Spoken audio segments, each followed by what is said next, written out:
June 12, 2025 మధ్యాహ్నం 1:30 air India flight 787 Ahmedabad international ఎయిర్పోర్ట్లో runway 23 నుండి టేకాఫ్ అయింది. విమానం అప్పటికి 625 అడుగుల ఎత్తులోనే ఉంది. అయితే ఏటీసీ వాళ్ళకి ఒక మేడే డిస్ట్రెస్ కాల్ వచ్చింది. ఆ తర్వాత విమానం అకస్మాత్తుగా రాడార్లో కనిపించకుండా మాయమైపోయింది. అయితే కొన్ని సెకండ్ల తర్వాత నగరంలో ఒక పెద్ద పేలుడు సంభవించింది. నల్లటి పొగ మేఘాలను తాకుతూ ఉండడం మీరు చూడొచ్చు. Air India Boeing 787 dream liner 242 మంది ప్యాసింజర్లతో లండన్ వెళ్లనుంది. అయితే ఆ ఫ్లైట్ నేరుగా వెళ్లి ఒక మెడికల్ కాలేజ్ హాస్టల్ని ఢీ కొట్టి పేలిపోయింది. ఆ టైంలో అక్కడ విద్యార్థులు భోజనం చేస్తూ ఉన్నారు. రిపోర్ట్స్ ప్రకారం ఈ ప్రమాదంలో 294 మంది చనిపోయారు. ఇందులో ఆ ప్రదేశంలోని విద్యార్థులు కూడా ఉన్నారు. ఈ క్రాష్ లో ప్రమాదాన్ని మరింత పెంచింది ఆ ఫ్లైట్ లో నింపి ఉన్న ఫ్యూయల్ అంటే ఇంధనం.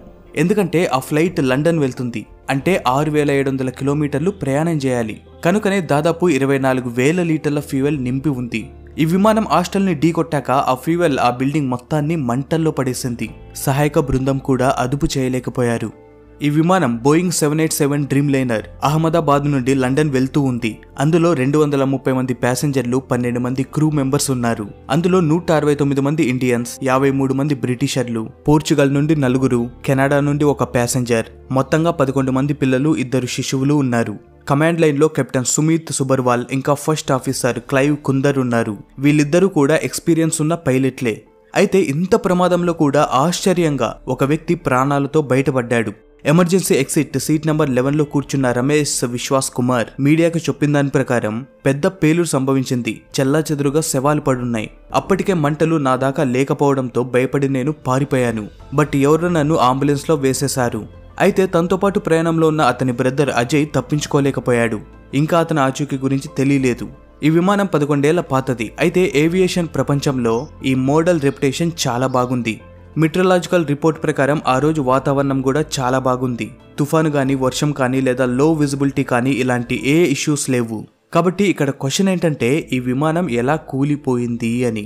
ఇంజిన్ ఏమైనా ఫెయిల్ అయిందా, లేక ఫ్యూయల్ ట్యాంక్ పేలిందా, లేదా ఏదైనా టెక్నికల్ మాల్ ఫంక్షనా, ఇవన్నీ కూడా తెలియాలి.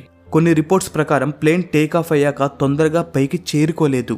ఎక్స్పర్ట్స్ ప్రకారం ఇంజిన్ ఇవ్వాల్సిన పవర్ ఇవ్వలేదు. అందుకే ఫ్లైట్ చేరాల్సిన హైట్ చేరలేదు. బోయింగ్ 787 ఈ విమానాన్ని నార్మల్ గా ఒక మంచి సేఫ్ ఫ్లైట్ గా భావిస్తారు. అయితే ఈ మోడల్లో కొన్ని టెక్నికల్ ఇష్యూస్ ఉన్నాయని గతంలో కొన్ని రిపోర్ట్స్ కూడా వచ్చాయి. లైక్ బ్యాటరీ ఫాల్ట్ ఉండడం, సాఫ్ట్వేర్ బగ్స్ ఉండడం, ఈ విధంగా. అయితే ఇప్పటికీ ఈ ప్రమాదానికి సంబంధించి పూర్తి కారణమైతే స్పష్టంగా తెలీదు. వాటెవర్, జరిగిందేదో జరిగింది. ఇక్కడ అతి ముఖ్యమైనది బ్లాక్ బాక్స్. ఇది చెప్తుంది ఫ్లైట్ క్రాష్ అయ్యే ముందు ఫ్లైట్ పొజిషన్ ఏంటి, ఇంజిన్ స్టేటస్ ఏంటి, అలాగే ఏదైనా మిగతా సమస్యలు ఎదురుపడితే కాక్పిట్ లో కూర్చున్న పైలట్లు ఏం మాట్లాడుకున్నారు, ఇవన్నీ కూడా. ప్యాసింజర్ల ఫ్యామిలీ దగ్గర నుండి DNA కలెక్ట్ చేస్తున్నారు so that they can find their family members. Friends, ఈ ఫ్లైట్ క్రాషెస్ గురించి డీటెయిల్డ్ వీడియో త్వరలో రాబోతుంది. ఆ వీడియోని మిస్ అవ్వకూడదు అనుకుంటే subscribe and stay tuned with us. Thank you and జై హింద్.